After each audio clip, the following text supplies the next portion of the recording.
Okay, इस video में हम लोग देखेंगे कि पार्टनरशिप में अगर कोई चेंज होता है, जिसको बोला जाता है रिकॉन्स्टिट्यूशन ऑफ पार्टनरशिप, तो क्या क्या इश्यूज होते हैं उनको डील करेंगे हम। ठीक है, स्टार्ट करते हैं दोस्तों।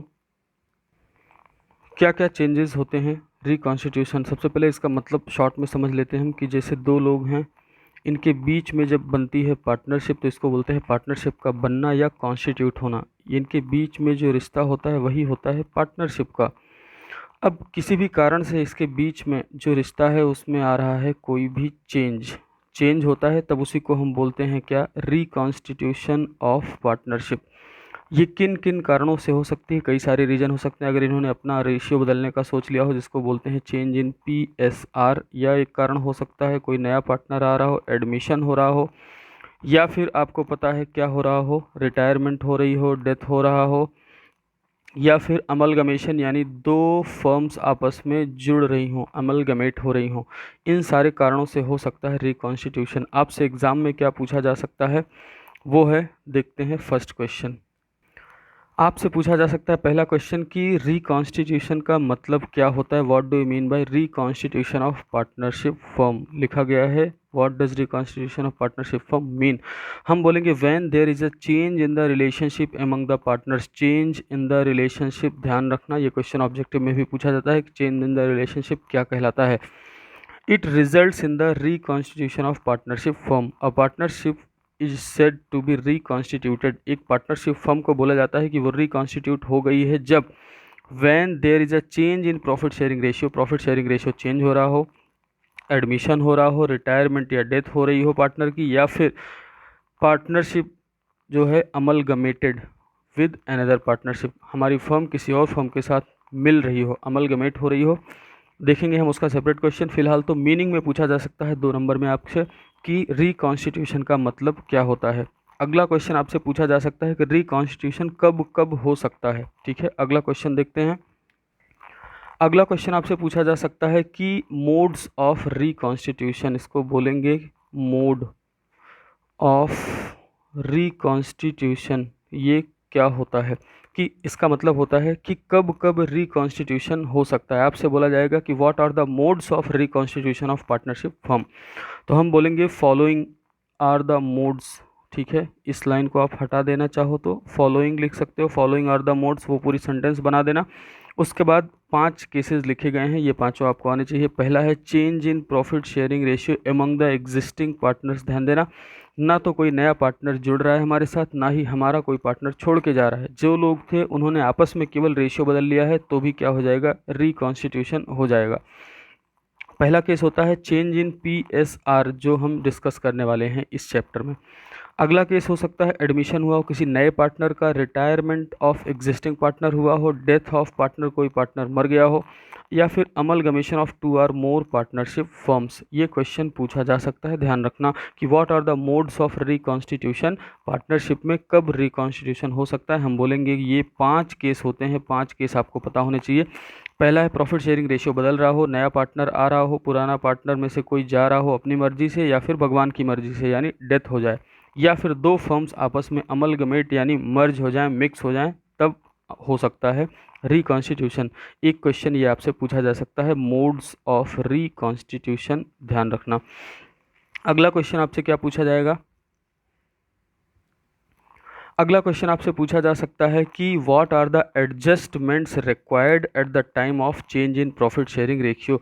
आपसे पूछा जाएगा कौन कौन सा एडजस्टमेंट करना पड़ता है जब होता है क्या, रिकॉन्स्टिट्यूशन। 5 यहाँ भी हैं, ध्यान रखना। सबसे पहला determination of sacrificing ratio and gaining ratio. आप इस लाइन को काट के लिख सकते हो क्या, following are the adjustments required at the time of change in profit sharing ratio.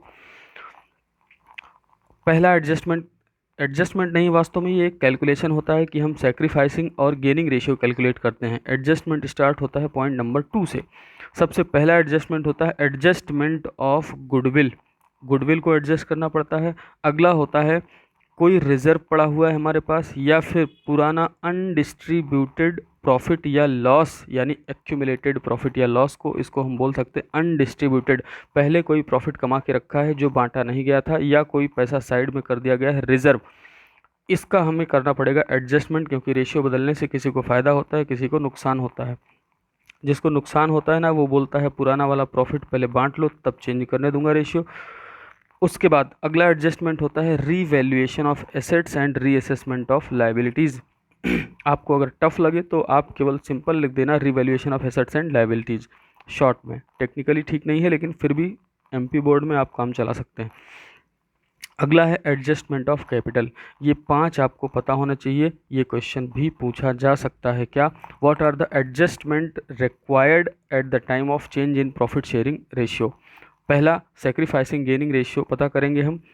Accounting treatment of goodwill, या इसको लिख सकते हो आप एडजस्टमेंट ऑफ गुडविल करेंगे हम। अगला है adjustment of reserves and undistributed profits. अगला है revaluation of assets and liabilities और एडजस्टमेंट ऑफ कैपिटल। ये सारे एडजस्टमेंट करते हैं। एक और क्वेश्चन देखते हैं।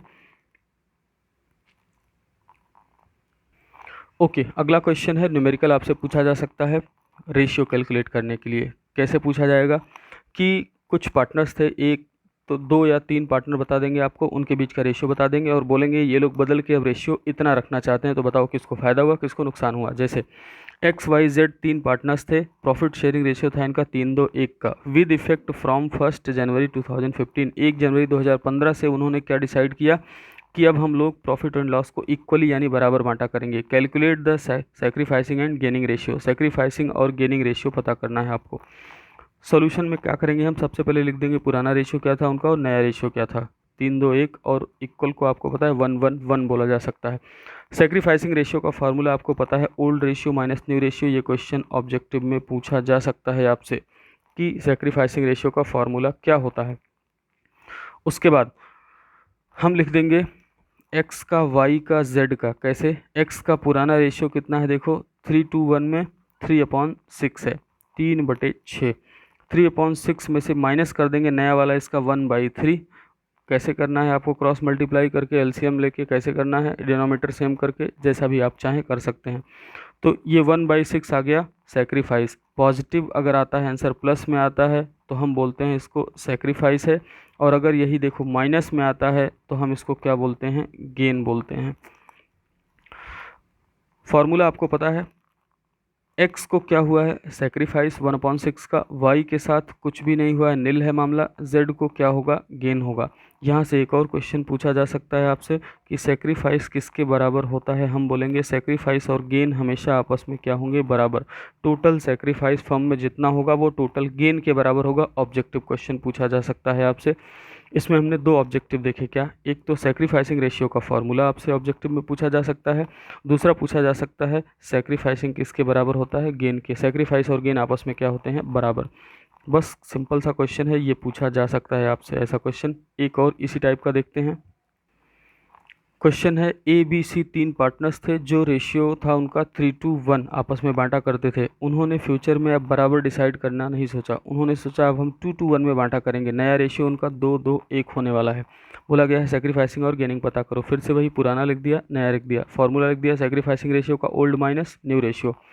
ए के बारे में देखा हमने तो ए का पुराना था 3/6, नया था 2/5। 3/6 में से 2/5 माइनस जब करेंगे तो क्रॉस मल्टीप्लाई 5 × 3 15 हो गया, 6 × 2 12 हो गया, और 6 और 5 को आपस में मल्टीप्लाई किया तो 30 हो गया। तो 15 में से 12 गया, 3/30 प्लस में आया है तो हमको पता है प्लस में आने पे सैक्रिफाइस बोलते हैं।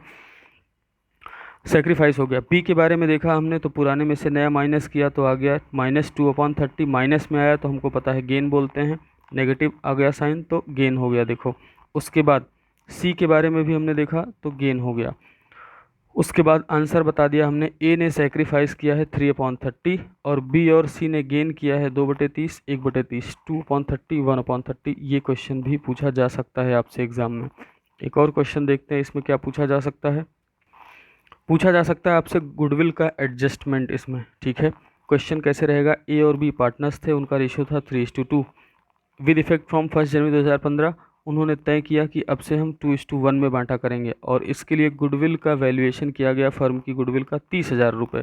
बोला गया आपसे एडजस्टमेंट एंट्री पास करो इसके लिए। तो सबसे पहले हमें करना क्या पड़ेगा, कैलकुलेट करना पड़ेगा गेन और सैक्रिफाइस, और फिर गुडविल में ही सैक्रिफाइस और गेन से मल्टीप्लाई करके हम एक एंट्री पास कर देंगे। क्या? जिसका नुकसान हो रहा होगा उसको दे देंगे पैसे, जिसका फ़ायदा हो रहा होगा उससे ले लिया जाता है। एंट्री क्या बनती है गुडविल एडजस्टमेंट की? Gaining partners capital account debit to sacrificing partners capital account. ठीक है, करते हैं, देखते हैं क्या होगा। सबसे पहले हम कैलकुलेट करेंगे गेन और सेक्रीफाइस। सेक्रीफाइसिंग का फॉर्मूला होता है ओल्ड माइनस न्यू। ए और बी दोनों का पुराने में से नया माइनस किया तो पता चला ए को 1/15 1/15 का गेन हो रहा है और उतना ही बी को सेक्रीफाइस होगा, क्योंकि हमको पता है गेन हमेशा सेक्रीफाइस के बराबर होता है। उसके बाद गुडविल ऑफ द फर्म लिख देंगे हम 30,000 रुपये है। फिर क्या करेंगे, इसी 30,000 में इनके गेन और सेक्रीफाइस से मल्टीप्लाई करके हम बता देंगे किसको कितना लेना है कितना देना है। ए हैज़ गेंड, क्योंकि ए को फ़ायदा हुआ है तो उससे हम ले लेंगे कितना, 30,000 इंटू जितना फ़ायदा हुआ है, ये कितना आ गया 2,000। फ़ायदा हुआ है गेनिंग पार्टनर से हम लेंगे पैसे इतने। लेने के लिए हम क्या करते हैं, उसके कैपिटल को डेबिट करते हैं, तो लिखा गया he will be debited by. ठीक है, तो फ़ायदा होने वाले से पैसा लिया जाता है और बी का हुआ है नुकसान, इसलिए 2,000 रुपये उसको मिलेंगे। हमें एक पास करनी होगी एंट्री, उसके लिए हम जर्नल का फॉर्मेट खींचेंगे और लिखेंगे एडजस्टमेंट एंट्री।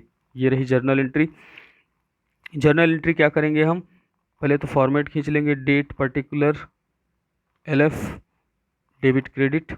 उसके बाद ए से देखो हमने ले लिया, ए का कैपिटल अकाउंट कर दिया डेबिट। ए से क्यों ले लिया, क्योंकि ए को हुआ था फ़ायदा, 2,000 रुपये का गेन हुआ था उसको। तो हम क्या करेंगे, ए से लेके इसको डेबिट कर देंगे और बी की कैपिटल में इसको जमा कर देंगे, क्रेडिट कर देंगे, एंट्री हो जाएगी। सिंपल सा है, इससे ज़्यादा इस चैप्टर से आपसे पूछे जाने के चांसेस बिल्कुल ना के बराबर हैं। इतना इस चैप्टर के लिए सफिशिएंट होगा। थैंक यू गाइज़, अगले चैप्टर के लिए मिलेंगे अगले वीडियो में।